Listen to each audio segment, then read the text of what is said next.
Hello everyone, আসসালামু আলাইকুম। Welcome back to our new video.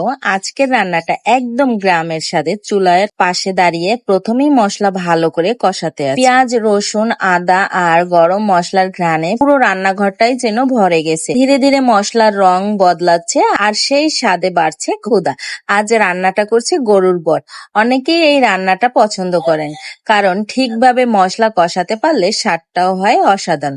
তেলটা যখন উপরে ভেসে উঠলো তখনই বুঝলাম মশলাটা একদম রেডি। এরপর দিয়ে দিলাম পরিষ্কার করে ধুয়ে রাখা বট। ধীরে ধীরে কষাতে থাকলাম যেন প্রতিটা মশলার স্বাদ মাংসের ভিতরে ঢুকে যায়। রান্নার সবচেয়ে সুন্দর মুহূর্ত হলো যদি হাঁড়ির ঢাকনা খুলে গরম গরম ঝাঁঝালো ঘ্রাণ আসে।